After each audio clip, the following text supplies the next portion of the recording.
ಆಕಾಶವಾಣಿ ಚೈತ್ರವನ ಲಕ್ಷ್ಮೀಶನ ಜೈಮಿನಿ ಭಾರತದ ಸಮಗ್ರ ವಾಚನ ವ್ಯಾಖ್ಯಾನ ಕಾರ್ಯಕ್ರಮ. ಪ್ರಸ್ತುತಿ ಡಾಕ್ಟರ್ ಎಎಸ್ ಶಂಕರನಾರಾಯಣ. ಪ್ರಿಯ ಕೇಳುಗರಿಗೆಲ್ಲ ನಮಸ್ಕಾರಗಳು ಹಾಗೂ ಕಾರ್ಯಕ್ರಮಕ್ಕೆ ಆತ್ಮೀಯವಾದ ಸ್ವಾಗತ. ಲಕ್ಷ್ಮೀಶನ ಜೈಮಿನಿ ಭಾರತದಲ್ಲಿ ಇಂದು 21ನೆಯ ಸಂಧಿಯ ಕೆಲ ಪದ್ಯಗಳ ವಾಚನ ಹಾಗೂ ವ್ಯಾಖ್ಯಾನವನ್ನು ಕೇಳಲಿದ್ದೀರಿ. ವಾಚನ ಮಾಡಲಿದ್ದಾರೆ ಶ್ರೀಮತಿ BK ಜಲಜಾ, ವ್ಯಾಖ್ಯಾನ ಮಾಡಲಿದ್ದಾರೆ ಶ್ರೀಮತಿ ಶಾಂತಾ ಗೋಪಾಲ್.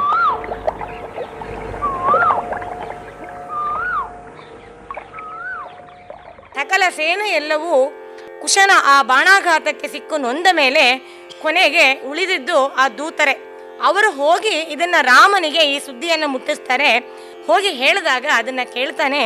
ಅವನಿಗೆ ತುಂಬ ನೋವಾಗುತ್ತೆ, ಆತಂಕ ಆಗುತ್ತೆ. ಯಾಕೆ ಅಂದರೆ 3 ಜನ ತಮ್ಮಂದರ ಸ್ಥಿತಿ ಹೀಗಾಗಿದೆಯಲ್ಲ, ಹನುಮಂತ ಜಾಂಬವನಂಥ ಮಹಾವೀರರನ್ನು ಕೂಡ ಮಕ್ಕಳು ಸೋಲಿಸಿದ್ದಾರೆ ಅಂದರೆ ಇದು ಏನು ಗ್ರಹಚಾರ, ಅದದ್ದಾದರೂ ಏನು ಅನ್ನೋದೇ ಅವನಿಗೆ ಗೊತ್ತಾಗ್ತಾ ಇಲ್ಲ.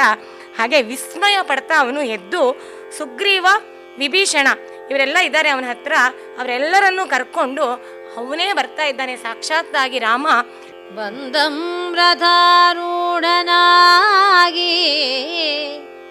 ರಣರಂಗದೊಳ್ದಿಂದು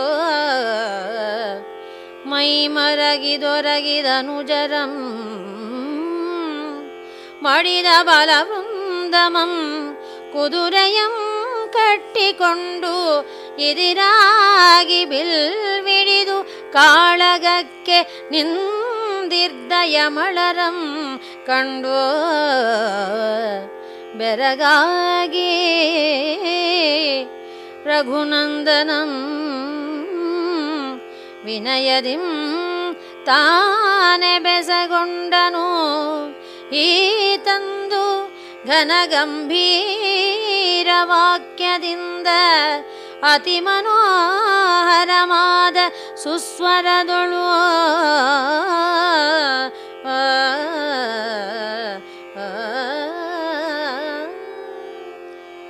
ರಥಾರೂಢನಾಗಿ ರಾಮ ರಣರಂಗಕ್ಕೆ ಬಂದಿದ್ದಾನೆ. ಅಲ್ಲಿ ನೋಡ್ತಾನೆ 3 ಜನ ತಮ್ಮಂದರು ಮೂರ್ಛೆಯಿಂದ ಮೈಮರೆತು ಬಿದ್ದಿದ್ದಾರೆ ಭೂಮಿ ಮೇಲೆ. ಇಡೀ ರಣರಂಗವೆಲ್ಲ ತನ್ನ ಮಡಿದ ಬಲದಿಂದ ಕೂಡಿದೆ, ಸೈನಿಕರಿಂದ, ಆನೆಗಳಿಂದ, ಕುದುರೆಗಳಿಂದ. ಆ ರಣರಂಗವೆಲ್ಲ ಆ ಕಡೆ ಈ ಕಡೆ ನೋಡಿದ್ರೆ ಬರೀ ಹೆಣಗಳೇ ಕಾಣ್ತಾ ಇದೆ. ಮತ್ತು ಇವರಿಬ್ಬರು ಯಮಳರು, ಅವಳಿ ಜವಳಿ ಮಕ್ಕಳು, ಇವರು ಬಾಲಕರು ನಿಂತಿದ್ದಾರೆ. ಸ್ವಲ್ಪ ಕೂಡ ಅವರು ಹತಚೇತನರಾಗಿಲ್ಲ, ಸೋತಿಲ್ಲ, ಸೊರಗಿಲ್ಲ, ಬಳಲಿಲ್ಲ. ಇಬ್ಬರೂ ಸಹ ಬಿಲ್ಲು ಬಾಣಗಳನ್ನು ಹಿಡಿದು ಇನ್ಯಾರು ಬರ್ತೀರಾ ಬನ್ನಿ ನಾವು ಎದುರಿಸ್ತೀವಿ ಅನ್ನೋ ರೀತಿಯಾಗಿ ಆಹ್ವಾನವನ್ನು ಕೊಡ್ತಿರೋ ರೀತಿಯಾಗಿ ನಿಂತಿದ್ದಾರೆ. ಇಬ್ಬರೂ ಕೂಡ ಅವರನ್ನು ನೋಡಿದಾಗ ರಾಮ ನೋಡಿ ಅವನು ಅಷ್ಟು ದೊಡ್ಡ ವೀರ, ಅವನು ತಾನೇ ವಿನಯದಿಂದ ಮಾತಾಡಿಸ್ತಾ ಇದ್ದಾನಂತೆ. ಅದಕ್ಕೆ ರಾಮನಿಗೆ ವಾಲ್ಮೀಕಿ ಮಹರ್ಷಿಗಳು ಮೃದುಪೂರ್ವ ಭಾಷಿ ಅಂತ ಹೇಳಿ ವಿಶೇಷಣವನ್ನು ಕೊಡ್ತಾರೆ. ಯಾರನ್ನು ಕಂಡ್ರೂ ತಾನೇ ಮೃದುವಾಗಿ ಮೊದಲು ಮಾತಾಡಿಸ್ತಾ ಇದ್ನಂತೆ. ಗರ್ವ ಅಹಂಕಾರದ ಒಂದು ಎಳೆಯೂ ಅವನಲ್ಲಿ ಇರ್ತಾ ಇರಲಿಲ್ಲ. ಅದನ್ನೇ ಇಲ್ಲಿ ತನ್ನ ಸ್ವಭಾವಕ್ಕೆ ಅನುಗುಣವಾಗಿ ಈ ಮಕ್ಕಳು ಇಷ್ಟೆಲ್ಲ ಉತ್ಪಾತವನ್ನು ಮಾಡಿದ್ದಾರೆ, ಪ್ರೀತಿ ಪಾತ್ರರಾದಂಥ ತಮ್ಮಂದಿರನ್ನೆಲ್ಲರನ್ನೂ ಕೂಡ ಹೆಚ್ಚು ಕಡಿಮೆ ಗತಪ್ರಾಣರನ್ನಾಗಿ ಮಾಡಿದ್ದಾನೆ. ಅಂತಹ ಸಂದರ್ಭದಲ್ಲಿ ಕೂಡ ಅವನು ತನ್ನ ಒಂದು ಮನಸ್ಸಿನ ಸಮತೋಲನವನ್ನು ಕಳೆದುಕೊಳ್ಳದೆ ವಿನಯದಿಂದ ಮಕ್ಕಳ ಜೊತೆ ತಾನೇ ಮಾತಾಡಿಸ್ತಾನಂತೆ. ಅದು ಯಾವ ರೀತಿ? ಗಂಭೀರವಾದ ವಾಕ್ಯದಿಂದ ಅತಿ ಮನೋಹರವಾಗಿ ಸುಸ್ವರದಳು, ಸ್ವಲ್ಪ ಕೂಡ ಉದ್ವೇಗ ಇಲ್ಲದೇನೆ ಮೃದುವಾದಂತಹ, ಮಧುರವಾದಂತಹ, ನೇರವಾಗಿ ಹೃದಯವನ್ನು ತಾಕುವಂತಹ, ಅಷ್ಟೇ ಗಂಭೀರನೂ ಇರಬೇಕು ಅದರಲ್ಲಿ, ಆ ವಾಕ್ಯದಲ್ಲಿ.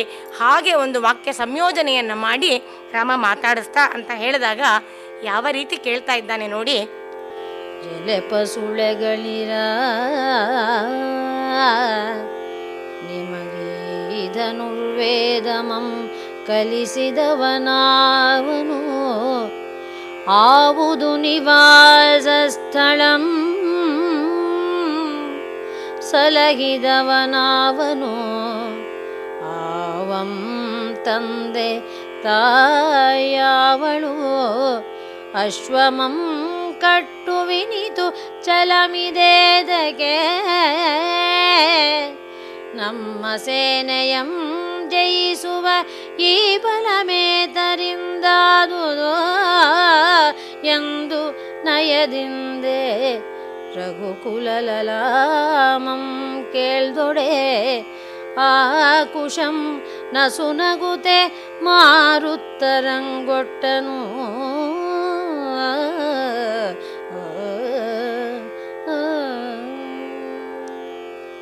ಅಪ್ಪ ಮಕ್ಕಳ, ನಿಮಗೆ ಈ ಧನುರ್ವಿದ್ಯೆಯನ್ನು ಹೇಳ್ಕೊಟ್ಟಿದ್ದವ್ರು ಯಾರು? ನೀವು ಎಲ್ಲಿ ವಾಸ ಮಾಡ್ತಾ ಇದ್ದೀರಾ? ನಿಮ್ಮನ್ನು ಸಲಹಿದಂತಹವನು ಯಾರು? ತಂದೆ ತಾಯಿ ಯಾರು? ನನ್ನ ಈ ಕುದುರೆಯನ್ನು ಕಟ್ಟೋ ಅಂತಹ ಛಲ ನಿಮಗೆ ಯಾತಕ್ಕೆ? ಮತ್ತೆ ಮತ್ತೆ ಕಟ್ತಾ ಇದ್ದೀರಲ್ಲ, ಅದು ಯಾತಕ್ಕೆ?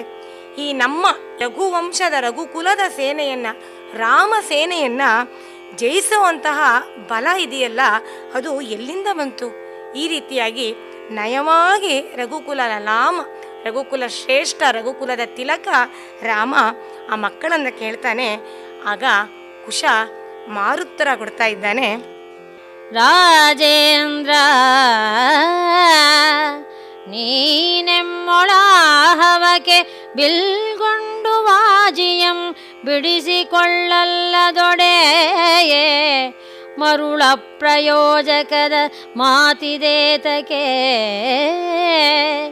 ನಿರುಪಮ ಕ್ಷಾತ್ರ ಪೌರುಷವನು ಉಳಿದು ಬರಿದೆಯೇ ಸೋಜಿಗದೊಳೆಮ್ಮ ಜನನ ಸ್ಥಿತಿಗಳಂ ಕೇಳ್ದೊಡೆ ಈ ಜಗಂ ಮೆಚ್ಚದೆಚ್ಚಾಡಿ ನೋಡೆನುತ ಕುಶನು ಆ ಜಲಜ ಮಿತ್ರ ಕುಲ ತಿಲಕನಂ ಬಗೆಯದೆ ನುಡಿದೊಡೆ ಆತ ನಿಂತೆಂದನು.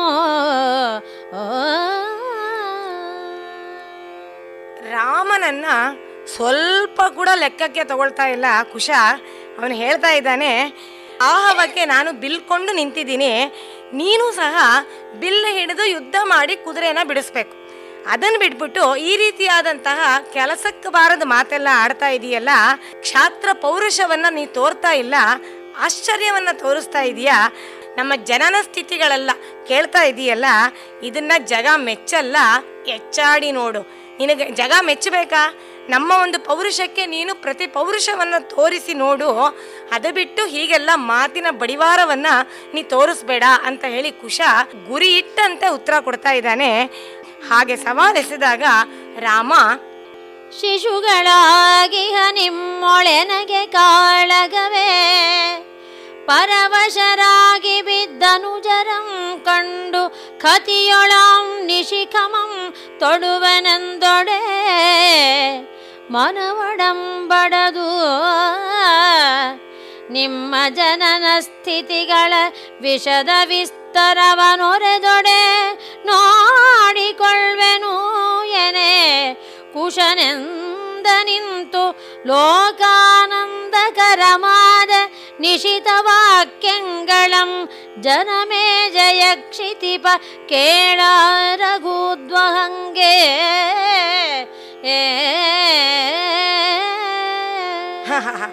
ಬಾಲಕರು, ಮಕ್ಕಳು, ನನ್ನೆದುರಿಗೆ ನೀವು ಶಿಶುಗಳು, ಹಾಗಿದ್ದೀರಾ, ನಿಮ್ಮ ಜೊತೆ ನಾನು ಯುದ್ಧ ಮಾಡದೆ.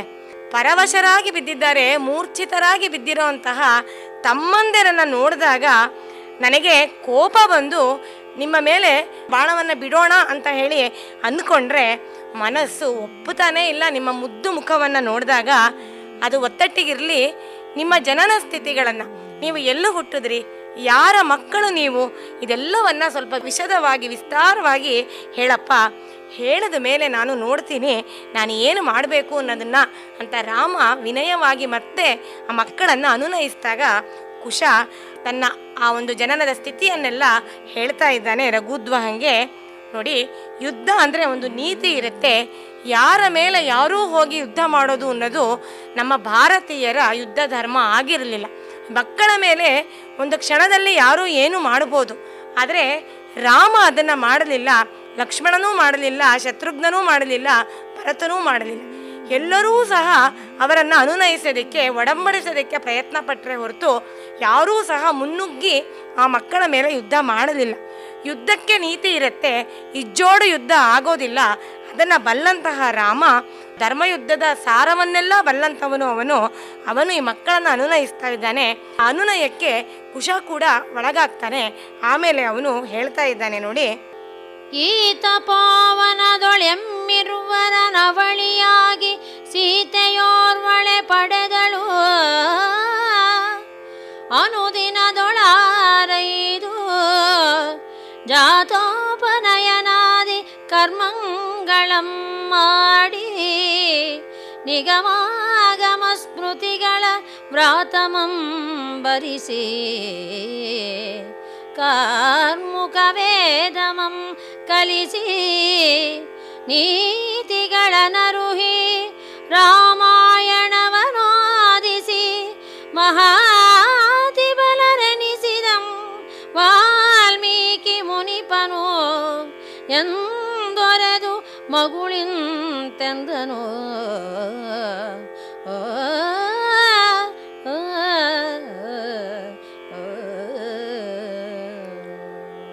ಇದೇ ತಪೋವನದಲ್ಲಿ ನಮ್ಮಿಬ್ಬರನ್ನ ಅವಳಿಯಾಗಿ ಸೀತೆ ಒಬ್ಬಳೇ ಹೆತ್ತದ್ದು. ನಾವು ವಾಲ್ಮೀಕಿ ಮುನಿಗಳ ಆರೈಕೆಯಲ್ಲಿ ಬೆಳೆದದ್ದು, ಸೀತೆಯ ಮಮತೆಯಲ್ಲಿ, ವಾತ್ಸಲ್ಯದಲ್ಲಿ, ಅವಳ ಆರೈಕೆಯಲ್ಲಿ, ವಾಲ್ಮೀಕಿ ಮುನಿಗಳ ಉಪಚಾರದಲ್ಲಿ ನಾವು ಬೆಳೆದವು. ಲಾಲನೆ ಪಾಲನೆಯಲ್ಲಿ ವಾಲ್ಮೀಕಿ ಮುನಿಗಳು ಮುಂದೆ ಜಾತಕರ್ಮ, ಉಪನಯನವೇ ಮೊದಲಾದಂತಹ ಎಲ್ಲ ಸಂಸ್ಕಾರಗಳನ್ನು ಮಾಡಿಸಿದ್ರು. ನಿಗಮ, ಆಗಮ, ವೇದ, ಆಗಮ, ಸ್ಮೃತಿ ಮುಂತಾದಂತಹ ಎಲ್ಲ ಸಕಲ ಶಾಸ್ತ್ರಗಳನ್ನು ನಮಗೆ ಕಲಿಸ್ಕೊಟ್ರು. ಮುಂದೆ ಧನುರ್ವೇದವನ್ನು ಕೂಡ ಕಲಿಸಿದ್ರು. ರಾಜನೀತಿಯನ್ನು ಹೇಳಿಕೊಟ್ರು. ಕೊನೆಗೆ ತಾವೇ ರಚಿಸಿದಂತಹ ರಾಮಾಯಣವನ್ನು ಆದ್ಯಂತವಾಗಿ ಓದಿಸಿದ್ರು. ಇದೆಲ್ಲವನ್ನು ಮಾಡಿದ್ರಿಂದ ನಾವು ಅತಿ ಬಲರು ಅಂತ ಅನ್ನಿಸ್ಕೊಂಡ್ವು. ಇದಕ್ಕೆಲ್ಲ ಕಾರಣ ವಾಲ್ಮೀಕಿ ಮುನಿಗಳು ಅಂತ ಹೇಳಿ ಮತ್ತೆ ಮುಂದುವರೆಸ್ದ. ರಾಮಚಾರಿತ್ರ ಪಠನಾಭ್ಯಾಸ ಯೋಗದಿಂ ಕ್ಷೇಮಂ ಸುಪುಷ್ಟಿ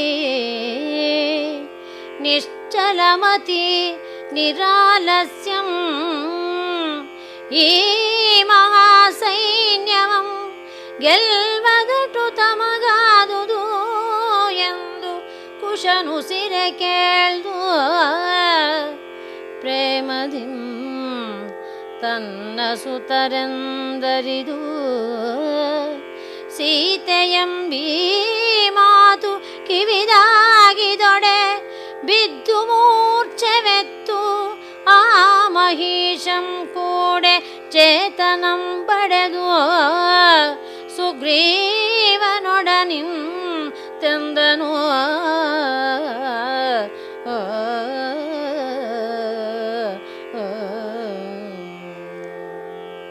ಎಲ್ಲ ಶಾಸ್ತ್ರ ಸೂತ್ರಗಳ ಜೊತೆಗೆ ರಾಮಾಯಣವನ್ನು ಓದಿಸಿದ್ರಿಂದಲೇ ನಾವು ಅತಿ ಬಲರಾದುವು ಅಂತ ಹೇಳ್ತಾ ಕುಶ ಆ ರಾಮಚಾರಿತ್ರ್ಯವನ್ನು ಅನುದಿನವೂ ನಾವು ಪಠನ, ಅಭ್ಯಾಸ, ಗಾಯನ ಮಾಡಿದ್ರಿಂದ ನಮಗೆ ಕ್ಷೇಮ, ಯಾವಾಗಲೂ ಒಂದು ಸುರಕ್ಷತೆಯ ಭಾವ ನಮ್ಮನ್ನು ಆವರಿಸ್ಕೊಂಡಿರ್ತಿತ್ತು. ಸುದೃಷ್ಟಿ, ಸುಪುಷ್ಟಿ ಎರಡೂ ಕೂಡ ಸಿಕ್ತು. ನಿಶ್ಚಲವಾದಂಥ ಮತಿ, ಯಾವುದೇ ಸಂದರ್ಭದಲ್ಲೂ ಕೂಡ ಉದ್ವೇಗಗೊಳ್ಳದೆ ಸಮಚಿತ್ತರಾಗಿ ಯೋಚನೆ ಮಾಡುವಂತಹ, ಕಾರ್ಯ ಮಾಡುವಂತಹ ಶಕ್ತಿ ನಮಗೆ ಬಂತು. ಆಲಸ್ಯ ಅನ್ನೋದು ನಮ್ಮ ಹತ್ತಿರಕ್ಕೆ ಬರಲಿಲ್ಲ. ಅದರೆಲ್ಲದಿಂದಾಗಿ ನಮಗೆ ಈ ಮಹಾ ಸೈನ್ಯವನ್ನು ಗೆಲ್ಲುವಂತಹ ಪರಾಕ್ರಮ ಕೂಡ ಆ ರಾಮಚಾರಿತ್ರವನ್ನು, ರಾಮನ ಮಾರ್ಗವನ್ನು ತಿಳಿದಿದ್ರಿಂದ ನಮಗೆಲ್ಲ ಆಯಿತು ಅಂತ ಹೇಳಿ ಕುಶ ಹೇಳಿದಾಗ ಪ್ರೇಮದಿಂದ ರಾಮನಿಗೆ ರೋಮಾಂಚನ ಆಗ್ತಾ ಇದೆ. ಇವರಿಬ್ಬರು ಇಷ್ಟು ಚೆನ್ನಾಗಿ ಎಲ್ಲ ರೀತಿಯಾಗಿ ಟೋಟಲ್ ಪರ್ಸನಾಲಿಟಿ ಡೆವಲಪ್ಮೆಂಟ್ ಅವರಲ್ಲಿ ಆಗಿದೆ. ವಾಲ್ಮೀಕಿ ಮುನಿಗಳ ಒಂದು ಕೃಪೆಯಿಂದ ಅಂತಹ ಪರಿಪೂರ್ಣ ರೂಪರಾದಂತಹ ಪುತ್ರದ್ವಯರು ನನ್ನ ಮಕ್ಕಳೇ ಅನ್ನೋದು ಅವನಿಗೆ ಗೊತ್ತಾದಾಗ ಸೀತೆ ಅನ್ನೋ ಮಾತು ಅವನ ಕಿವಿಗೆ ಬೀಳ್ತಿದ್ದ ಹಾಗೆಯೇ ಅವನ ಚೇತನ ಎಲ್ಲೋ ಹಾರಿ ಹೋಗುತ್ತೆ. ಅವನು ಮೂರ್ಛೆ ಹೋಗ್ತಾನೆ. ಒಂದು ಸ್ವಲ್ಪ ಹೊತ್ತು ಮಾತ್ರ ಮತ್ತೆ ಎಚ್ಚೆತ್ತುಕೊಂಡು ಸುಗ್ರೀವನನ್ನು ಕರೆದು ಮತ್ತೆ ಕೇಳಿಸ್ತಾ ಇದ್ದಾನೆ. ಕಪಿರಾಜ ಕೇಳಯ್ಯೇ ಕುಮಾರಕರ ನುಡಿಗಳಂ ನಿಪುಣರಿವರು ಆವ ಪುರುಷಕ್ಕೆ ಸಂಭವಿಸಿದರ್ ವಿಪಿನಚಾರಿಗಳನ್ನು ಇನ್ನೊಮ್ಮೆ ನಿಂಬೆಸಗಳು ಎನೆ ನಸುನಗುತೆ ಸುಗ್ರೀವನು ತಪನ ಕುಲ ಜಾತರ್ ಪುರಾಣ ಪುರುಷೋತ್ತಮನ ವಿಪುಲ ಸಂತತಿಗಳು ಇವರೀಕ್ಷಿಪೊಡೆ ದೇವ ನಿನ್ನುಪರೂಪಮಾಗಿರ್ಪುದಲ್ಲದೊಡೆ ಅವರ್ಗಿನಿತು ಸತ್ವಮೆತ್ತಣದು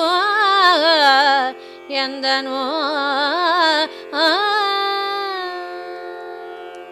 ಸುಗ್ರೀವನನ್ನ ಕರೆದು ರಾಮ ಮತ್ತೊಮ್ಮೆ ಅದನ್ನ ಗಟ್ಟಿ ಮಾಡ್ಕೊಳ್ತಾ ಇದ್ದಾನೆ. ಕುಶ ಹೇಳಿದ್ದನ್ನ ಇವನಿಗೆ ಕಿವಿ ಬಿದ್ದಿದ್ದನ್ನ. ಯಾಕೆ ಅಂದರೆ ರಾಮ ಮಹಾ ಪರ್ಫೆಕ್ಷನಿಸ್ಟ್. ಯಾವುದರಲ್ಲೂ ಸಂದೇಹ ಇರಬಾರ್ದು, ಯಾವುದರಲ್ಲೂ ಅಸ್ಪಷ್ಟತೆ ಇರಬಾರ್ದು. ಆ ರೀತಿಯಾದಂತಹ ಒಂದು ಸ್ವಭಾವ ರಾಮನದು. ಹಾಗಾಗಿ ಸುಗ್ರೀವನನ್ನು ಕರೆದು ಕೇಳಿದೆಯಾ, ಈ ಮಕ್ಕಳ ಮಾತುಗಳನ್ನು ಮಹಾ ನಿಪುಣರು ಇವರು ಯಾವ ಮಹಾನುಭಾವನೆಗೆ ಹುಟ್ಟಿದ್ರೋ ಗೊತ್ತಿಲ್ವಲ್ಲ. ಏನೇ ಆಗಲಿ ಅವ್ರು ಹೇಳ್ತಾ ಇದ್ದಾರೆ ಸೀತೆ ಮಕ್ಕಳು ನಾವು ಅಂತ ಹೇಳಿ.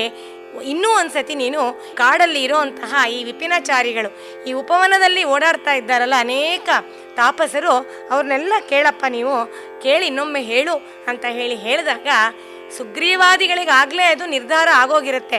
ಅವರಿಬ್ಬರು ಬೇರೆ ಯಾರೂ ಅಲ್ಲ, ರಾಮನ ಮಕ್ಕಳೇ ಅನ್ನೋದು. ಹಾಗಾಗಿ ಅವನು ನಸುನಗುತ್ತಾ ಹೇಳ್ತಾ ಇದ್ದಾನೆ, ನಿನಗೆ ಯಾಕೆ ಸಂದೇಹ?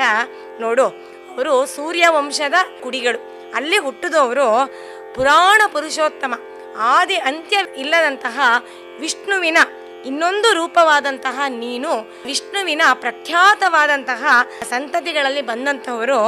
ಪರೀಕ್ಷಿಸಿ ನೋಡಿದ್ರೆ ನೋಡು, ನಿನ್ನ ಉಪರೂಪವಾಗಿದ್ದಾರೆ ಇವರು, ತದ್ರೂಪವಾಗಿದ್ದಾರೆ ನೋಡು. ಇಲ್ಲದೆ ಹೋದರೆ ಇವರಿಗಿಂತಹ ಒಂದು ಸತ್ವ ಎಲ್ಲಿಂದ ಬರೋಕ್ಕೆ ಸಾಧ್ಯ ಅಂತ ಹೇಳಿ ಸುಗ್ರೀವ ನಸನಗ್ತಾ ಹೇಳ್ತಾ ಇದ್ದಾನೆ. ಅವರಿಬ್ಬರೂ ಕೂಡ ಮಾತಾಡ್ತಾ ಇರೋದ್ರಲ್ಲಿ ನಿಗ್ರಹಿಸ್ಕೊಂಡಿರೋಂತಹ ಕುದುರೆಯನ್ನು ಬಿಡಿಸೋದಿಕ್ಕೆ ಅಂತ ನೀಲ ಬರ್ತಾನೆ. ಅವನ ಗತಿ ಏನಾಗುತ್ತೆ ನೋಡಿ. ಸುಗ್ರೀವ ರಾಘವರ್ ಮಾತಾಡುವನಿತರೊಳ್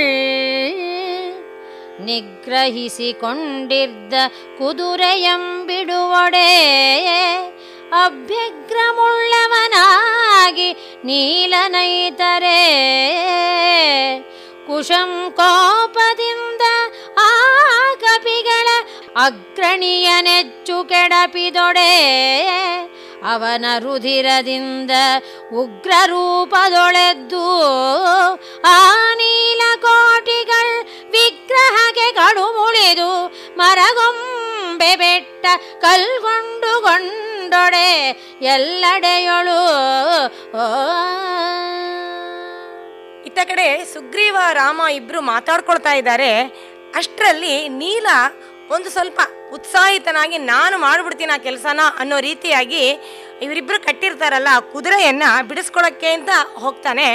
ಅದನ್ನು ಕಾಣ್ತಿದ್ದಾಗೆ ಅವನ ಮೇಲೆ ಆ ಒಂದು ಬಾಣವನ್ನು ಬಿಟ್ಟಾಗ ಕುಶ ಬಾಣ ಅವನಿಗೆ ತಗಲಿ ರಕ್ತ ಸುರಿಯುತ್ತೆ. ಆ ರಕ್ತದಿಂದ ಕೋಟಿ ನೀಲರು ಹುಟ್ಟುಬಿಡ್ತಾರಂತೆ.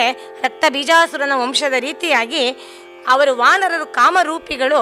ಹಾಗಾಗಿ ಅವನ ರಕ್ತದ ತೊಟ್ಟಿನಿಂದ ಬಸಿದ ರಕ್ತದಿಂದ 1000 ಕೋಟಿ ನೀಲರು ಹುಟ್ಟುತ್ತಾರಂತೆ. ಅವರೆಲ್ಲರೂ ಕೂಡ ಉಗ್ರ ರೂಪವನ್ನು ಧರಿಸಿ ಕಲ್ಲು ಗುಂಡುಗಳನ್ನೆಲ್ಲ ಎತ್ತುಕೊಂಡು ಇಡೀ ರಣರಂಗದಲ್ಲಿ ಘೋರವಾಗಿ ಎಲ್ಲ ಕಡೆ ನಿಲ್ತಾ ಇದ್ದಾರಂತೆ. ನೀಲನ ಸೈನ್ಯ ಮುನ್ನುಗ್ಗಿ ಬರ್ತಾ ಇರೋದನ್ನ ನೋಡಿ ಕುಶ ಏನ್ ಮಾಡ್ತಾನೆ ನೋಡಿ. ನೀಲವಾನರ ಸೈನ್ಯದೊತ್ತಾಯಮಂ ಕಂಡು ಮೇಲೆ ಸಮರವಿಯನಾರಾಧಿಸಿ ಕುಶಂ ಮಹಾಸ್ಥೂಲಕಾಯದ ಕಪಿಗಳಂ ಗೆಲಲ್ಕೆ 1.5 ಯೋಜನದಳತೆಯಗಲದ ಕೋಲಗಾಯದ ನೆತ್ತರೊಸರಲಿ ಈಯದವನು ಬಾಲಕಂ ತುಡುವಡೆ ಅಳವಡುವ ತೆರನಾದ ರಿಪುಜಾಲ ಕಸದಳಮಾದ ಪೂಡಲಕ್ಷಯವಾದ ಬಾಣಂಗಳಂ ಪಡೆದನು. ಕುಶ ಈಗ ಅಸಾಧ್ಯವಾದಂತಹ ಕಪಿ ಸೈನ್ಯವನ್ನು ಎದುರಿಸಬೇಕಾಗಿದೆ. ಅವನ ಹತ್ರ ಇರುವಂತಹ ಬಾಣ ಸಾಧಾರಣ ಅಳತೆಯ ಯೋಧರನ್ನ ಎದುರಿಸಬಲ್ಲಂಥದ್ದು. ಹಾಗಾಗಿ ಕುಶ ಏನು ಮಾಡ್ತಾನೆ, ಮತ್ತೊಮ್ಮೆ ರವಿಯನ್ನ ಪ್ರಾರ್ಥನೆ ಮಾಡಿ ಆ ಕಾರ್ಯಕ್ಕೆ ಸೂಕ್ತವಾದಂತಹ ಒಂದು ಬಾಣವನ್ನು ಅವನು ಪಡಿತಾ ಇದ್ದಾನೆ ನೋಡಿ. ಸ್ಥೂಲಕಾಯದ ಕಪಿಗಳನ್ನು ಗೆಲ್ಲುವುದಕ್ಕೆ ಸರಿಯಾಗಿರುವಂತಹ 1.5 ಗಾವುದ ಅಳತೆ ಆ ಬಾಣದ ಒಂದು ಮೊನೆ ಇದೆಯಲ್ಲ, ಅದು ಅಷ್ಟು ಅಗಲ ಇರುವಂಥ, ಮತ್ತೆ ಆ ಬಾಣವನ್ನು ಬಿಟ್ಟಾಗ ಅವರ ದೇಹಗಳಲ್ಲಿ ಅದು ಹೊಕ್ಕು ರಕ್ತ ಸುರಿಬಾರದು. ಮತ್ತೆ ಇವರ ದೇಹದಿಂದ ರಕ್ತ ಸುರಿದು ಮತ್ತೆ ಕೋಟಿ ಬಂದಾಗ ಇದು ಕೊನೆ ಮೊದಲಿಲ್ಲದ ಯುದ್ಧ ಆಗೋಗುತ್ತೆ. ಹಾಗಾಗಿ ಈ ಒಂದು ತಂತ್ರವನ್ನು ಅವನು ಕೇಳ್ಕೊಳ್ತಾನೆ. ಮತ್ತೆ ತಾನು ಬಾಲಕ, ಅವನು ಅದನ್ನು ಹೆದೆಯೇರಿಸಿ ಹೊಡೆಯಕ್ಕೆ ಆಗಬೇಕು. ಆ ರೀತಿಯಾಗಿ ಎಲ್ಲ ಗುಣಗಳು ಅದರಲ್ಲಿ ಸೇರಿರಬೇಕು. ಅಂತಹ ಒಂದು ಗುಣಗಳನ್ನೆಲ್ಲ ಹೇಳಿ ಸೂರ್ಯನನ್ನು ಆರಾಧನೆ ಮಾಡಿ ಅಂತಹ ಬಾಣವನ್ನು ಪಡಿತಾನೆ. ಹಾಗೆ ಬಾಣವನ್ನು ಪಡೆದು ಅವನು ಅವರ ಮೇಲೆ ಯುದ್ಧಕ್ಕೆ ಮತ್ತೆ ತೊಡಗ್ತಾ ಇದ್ದಾನೆ. ಈ ರೀತಿಯಾಗಿ ಒಂದು ಅತಿಲೋಕ ವಿಚಿತ್ರವನ್ನು ಕೂಡ ಮಧ್ಯೆ ಮಧ್ಯೆ ನಮ್ಮ ಕಾವ್ಯಗಳು ತರುತ್ತವೆ. ಹಾಗೆ ತರೋದ್ರಿಂದ ನಾವು ಅದನ್ನು ಪ್ರಶ್ನೆ ಮಾಡಬಾರ್ದು, ತರ್ಕದ ಒಂದು ಮಿತಿಗೆ ಇದನ್ನೆಲ್ಲ ಅಳವಡಿಸಬಾರ್ದು. ಇದು ಕಾವ್ಯದ ಸೌಂದರ್ಯ. ಯಾಕೆ ಅಂದರೆ ನೋಡಿ, ಇಲ್ಲಿ ಕುಶನ ಒಂದು ವಿಚಕ್ಷಣತೆಯನ್ನು, ನಿರ್ಧಾರ ತಗೊಳ್ಳೋವಂತಹ ಶಕ್ತಿ ಸಾಮರ್ಥ್ಯವನ್ನು ನಾವು ಪರಿಗಣಿಸಬೇಕು. ಯಾವಾಗ ಯಾರ ಜೊತೆ ಹೇಗೆ ಯುದ್ಧ ಮಾಡಬೇಕು, ಯಾವುದಕ್ಕೆ ಯಾವ ಅಸ್ತ್ರ ಆಯುಧ ಸರಿಯಾದದ್ದು ಸೂಕ್ತವಾದದ್ದು ಅಂತ ನಿರ್ಧರಿಸೋದು ಕೂಡ ಒಬ್ಬ ವೀರನಿಗೆ ಇರಬೇಕಾದಂಥ ದೊಡ್ಡ ಗುಣ. ಅದನ್ನು ಕುಶನಿಗೆ ಅದು ಇತ್ತು ನೋಡಿ. ಹಾಗಾಗಿ ಅವನು ಸೂರ್ಯನನ್ನು ಆರಾಧನೆ ಮಾಡಿ ಈ ಒಂದು ಸೈನ್ಯವನ್ನು, ಈ ವಿಶೇಷವಾದ ಸಂದರ್ಭವನ್ನು ಯಾವ ರೀತಿ ಎದುರಿಸ್ಬೋದೋ ಅದಕ್ಕೆ ಅನುಗುಣವಾದಂತಹ ಆಯುಧವನ್ನು ಅವನು ಪಡೆದಿದ್ದಾನೆ. ಬಾಣಗಳನ್ನು ಹೂಡ್ತಾ ಇದ್ದಾನೆ ನೋಡಿ. ಆ ಮಹಾಬಾಣಂಗಳಂ ಪೂಡಿದೆಗೆದಚ್ಚು ಹೇಮ ವಿಕ್ರಮ ಕುಶಂ ಕೆಡಗಿದನು ಅನಿತ ಕಪಿಸ್ತೋಮಮಂ ಬಳಿ ಕುರುಳ್ಚಿದನಾದಿ ನೀಲನಂ ಸುಗ್ರೀವ ಮುಖ್ಯರಾದ ಕಾಮರೂಪದ ಸಕಲ ವಾನರ ಚಮೂಪರಂ ಭೂಮಿಯೊಳ್ ಮೂರ್ಛೆಗೈದು ಒರಗಿಸಿ ವಿಭೀಷಣನ ಸಾಮರ್ಥ್ಯಮಂ ನಿಲ್ಲಿಸಿ ಮತ್ತವನ ಬಲಮಂ ಪೊರಳ್ಚಿದಂ ಸಂಗರದೊಳು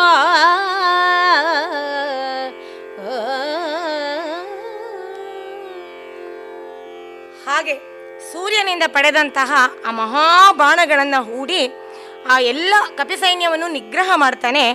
ಮೊದಲಿಗೆ ಆದಿ ನೀಲನನ್ನು ಉರುಳ್ಚಿದ, ಅವನನ್ನು ಉಜ್ಜಾಕ್ತ. ಆದಿ ನೀಲ ಅನ್ನೋದು ಮೂಲ ಆದರೆ ಅವನ ರಕ್ತದಿಂದ ಹುಟ್ಟಿದಂತಹ ಕೋಟಿ ನೀಲರು ಅವನ ಪ್ರತಿಬಿಂಬ. ಮೊದಲು ಬಿಂಬವನ್ನು ಉರುಳಿಸ್ಬಿಟ್ರೆ ಆಮೇಲೆ ಪ್ರತಿಬಿಂಬ ಇರೋದಿಲ್ಲ. ಹಾಗಾಗಿ ಕುಶ ಮೊದಲಿಗೆ ನೀಲನನ್ನು, ಆದಿ ನೀಲನನ್ನು ಸಾಯಿಸ್ಬಿಡ್ತಾನೆ.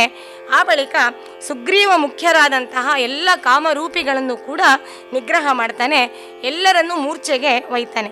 ಹಾಗೆ ಮಾಡಿದ ನಂತರ ತನ್ನ ಒಂದು ಶಕ್ತಿಯನ್ನು ಬಲದ ಕಡೆಗೆ, ರಾಮನ ಸೈನ್ಯದ ಕಡೆಗೆ ತಿರುಗಿಸಿದಾಗ ಅಲ್ಲಿರುವಂತಹ ಪ್ರಾಣಿಗಳು, ಅನೇಕ ವಿಧವಾದಂಥ ರಾಕ್ಷಸರು, ಕರಡಿಗಳು, ಕುದುರೆಗಳು, ಆನೆಗಳು ಎಲ್ಲವನ್ನು ಕೂಡ ಅವನು ಪೊಡೆಗೆಡಿತಾ ಇದ್ದಾನೆ ನೋಡಿ.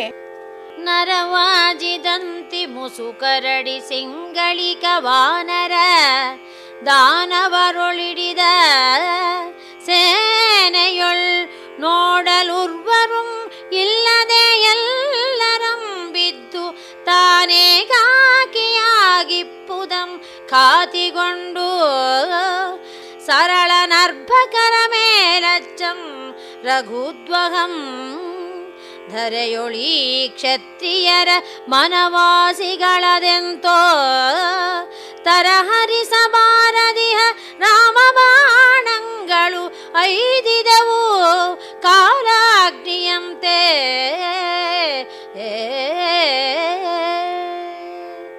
ಪದಾತಿಗಳು, ಆನೆಗಳು, ಕುದುರೆಗಳು, ಕಪಿ, ಕರಡಿಗಳು, ಸಿಂಹದ ಮುಖದ ಕಪಿಗಳು, ವಾನರ, ದಾನವ ಎಲ್ಲರೂ ಇದ್ದಂತಹ ಸೈನ್ಯನ ನೋಡ್ತಾ ಇದ್ದ ಹಾಗೇನೆ ಕುಶನ ಬಾಣ ಪ್ರಹಾರಕ್ಕೆ ಸಿಕ್ಕಿ ಬಿದ್ದು ರಾಮ ತಾನೊಬ್ಬನೇ ಆಗೋಗಿದ್ದಾನೆ. ಸುತ್ತ ನೋಡ್ತಾನೆ, ಅಷ್ಟೊಂದು ಬಲವನ್ನು ಕೂಡ್ಕೊಂಡು ಬಂದಿದ್ದ, ಈಗ ಯಾರೂ ಇಲ್ಲ, ತಾನೊಬ್ಬನೇ ನಿಂತಿದ್ದಾನೆ. ಅಷ್ಟು ನೋಡಿದಾಗ ಅವನಿಗೆ ಕೋಪ ಬರುತ್ತೆ. ಬಾಣವನ್ನು ಹೂಡಿ ಆ ಮಕ್ಕಳ ಮೇಲೆ ಬಿಡ್ತಾ ಇದ್ದಾನೆ.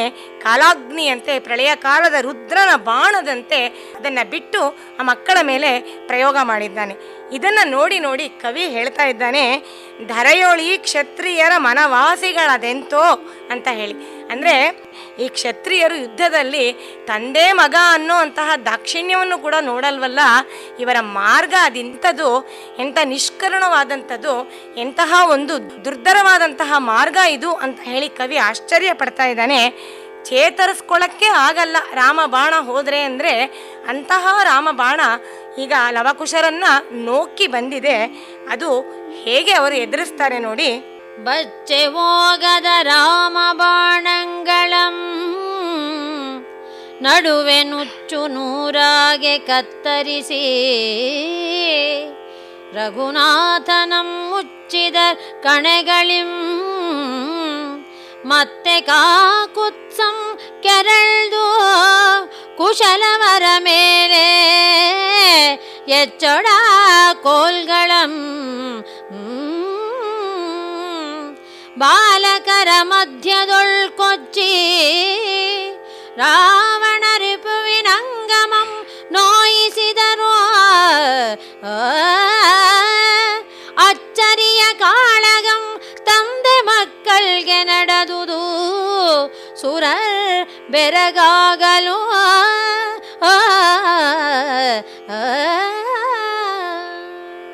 ರಾಮನ ವರ, ರಾಮನ ಶರ ಎರಡೂ ಕೂಡ ಅಮೋಘವಾದದ್ದು, ವ್ಯರ್ಥವಾಗದ್ದು ಅಂತ ಹೇಳಿ ವಾಲ್ಮೀಕಿಗಳೇ ಹೇಳ್ತಾರೆ. ಅಂತಹ ರಾಮ ಬಾಣಗಳನ್ನು ಇವರು ಮಾರ್ಗ ಮಧ್ಯದಲ್ಲಿಯೇ ನುಚ್ಚು ನೂರಾಗುವಂತೆ ಕತ್ತರಿಸ್ಬಿಡ್ತಾರಂತೆ. ಮತ್ತೆ ಆ ರಾಮನನ್ನು ಅನೇಕ ವಿಧವಾದಂಥ ಸಹಸ್ರ ಸಂಖ್ಯೆಯ ತಮ್ಮ ಬಾಣಗಳಿಂದ ಅವನನ್ನು ಮುಚ್ಚುತ್ತಾರಂತೆ.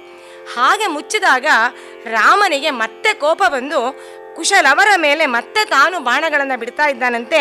ಅದನ್ನು ಮತ್ತೆ ಇವರು ಮಾರ್ಗ ಮಧ್ಯದಲ್ಲಿ ಕೊಚ್ಚಿ ಅದನ್ನು ಮುರಿದು ಹಾಕಿ ಬಿಸಾಕ್ತಾ ಇದ್ದಾರಂತೆ. ಇದು ಲೋಕ ಇದುವರೆಗೆ ಕಂಡರಿಯದಂತಹ ಅಚ್ಚರಿಯ ಕಾಳಗ ತಂದೆ ಮಕ್ಕಳ ನಡುವೆ ನಡೆದಿದೆ ಅಂತ ಹೇಳಿ ನೋಡಿ. ಇಡೀ ಸುರಲೋಕವೇ ಬೆರಗಾಗ್ತಾ ಇದೆ ಅದನ್ನು ನೋಡಿ ಅಂತ ಹೇಳಿ ಕವಿ ಆಶ್ಚರ್ಯವನ್ನ ಪಡ್ತಾ ಇದ್ದಾನೆ. ಕಕ್ಕಸದೊಳೊಂದು ರಾವಣ ಕುಂಭಕರ್ಣಾದಿರಕ್ಕಸರ ತಲೆಗಳ ನರಿದು ತಿರುಗಿವಹ ಕಣೆಗಳಿಕ್ಕಡಿಗಳಾಗಿ ಬಿದ್ದುವು ಧರೆಗೆ. ಕೂಡೆ ಬಾಲಕರಿಸುಗೆ ತನ್ನಿಸುಗೆಗೆ ಮಿಕ್ಕುಬರೇ ಬೆರಗಾಗಿ ರಾಘವಂ ಸುಮ್ಮನಿರೇ ಪೊಕ್ಕುವಂಬುಗಳೊಡಲೊಳಾತ್ಮಜರ ಮೇಲೆ ತನಗಕ್ಕರುಂಟಿಲ್ಲಂಬುದಂ ನೋಳ್ಪವೆಂಬವೋಲ್ ಭೂಪ ಕೇಳ್ ಕೌತುಕವನೋ. ಅಂದು ರಾವಣನ ಜೊತೆ ಯುದ್ಧ ಮಾಡಿದಾಗ ರಾವಣ, ಕುಂಭಕರ್ಣನೇ ಮೊದಲಾದಂತಹ ರಕ್ಕಸರ ತಲೆಗಳನ್ನೆಲ್ಲ ಒಂದೇ ಒಂದು ಏಟಿಗೆ ಕತ್ತರಿಸಿ ತನ್ನ ಲಕ್ಷ್ಯವನ್ನು ಸಾಧಿಸಿ ಮತ್ತೆ ಬಂದು ರಾಮನ ಬತ್ತಳಿಕೆಯನ್ನು ಸೇರಿಕೊಳ್ಳುತ್ತಿದ್ದಂತಹ ಎಲ್ಲ ಬಾಣಗಳು ಇಂದು ವ್ಯರ್ಥವಾಗಿ ಎರಡು ಪಾಲಾಗಿ ಕೆಳಗೆ ಬೀಳ್ತಾ ಇದೆ. ಲವಕುಶರ ಪರಾಕ್ರಮ, ಅವರ ಬಾಣದ ಚಾತುರ್ಯ ತನ್ನ ಬಾಣದಕ್ಕಿಂತ ಜಾಸ್ತಿ ಆಗ್ತಾ ಇದೆ. ಹಾಗಾಗಿ ಬೆರಗಾಗಿ ರಾಮ ಒಂದು ಸ್ವಲ್ಪ ಹೊತ್ತು ಸುಮ್ಮನೆ ನಿಂತ್ಕೊಂಡ್ಬಿಡ್ತಾನಂತೆ. ಹಾಗೆ ನಿಂತ್ಕೊಂಡಾಗ ಕುಶಲವರು ಬಿಟ್ಟಂತಹ ಬಾಣಗಳು ಇವನ ಮೈಯನ್ನು ಹೊಕ್ತಾ ಇವೆಯಂತೆ. ತನ್ನ ಮಕ್ಕಳು ಅಂತ ಗೊತ್ತಾದ ಮೇಲೆ ರಾಮನಿಗೆ ಮಕ್ಕಳ ಮೇಲೆ ಏನಾದ್ರು ಪ್ರೀತಿ ಇದೆಯಾ ಇಲ್ವಾ ಅಂತ ಪರೀಕ್ಷಿಸಿ ನೋಡೋಣವೋ ಅನ್ನೋ ರೀತಿಯಾಗಿ ಆ ಬಾಣಗಳು ರಾಮನ ಮೈಯನ್ನು ಹೊಕ್ತಾ ಇದೆ ನೋಡು ಅಂತ ಹೇಳಿ ಜೈಮಿನಿ ಮಹರ್ಷಿಗಳು ಜನಮೇಜಯನಿಗೆ ಹೇಳ್ತಾ ಇದ್ದಾರೆ.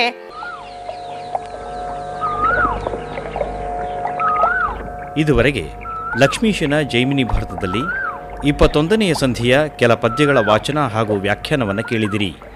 ವಾಚನ ಮಾಡಿದವರು ಶ್ರೀಮತಿ BK ಜಲಜಾ, ವ್ಯಾಖ್ಯಾನ ಮಾಡಿದವರು ಶ್ರೀಮತಿ ಶಾಂತಾ ಗೋಪಾಲ್. ಚೈತ್ರವನ ಕೇಳಿದ್ರಿ. ಕಾರ್ಯಕ್ರಮದ ಪ್ರಸ್ತುತಿ ಡಾಕ್ಟರ್ AS ಶಂಕರನಾರಾಯಣ. ನಿರ್ಮಾಣ ನೆರವು ಸಂಜೀವ R ನಾಮಣ್ಣವರ್. ಇದು ಇಂದಿನ ಚೈತ್ರವನ. ಈ ಕಾರ್ಯಕ್ರಮ ಆಕಾಶವಾಣಿ ಭದ್ರಾವತಿ ಕೇಂದ್ರದ ಕೊಡುಗೆ.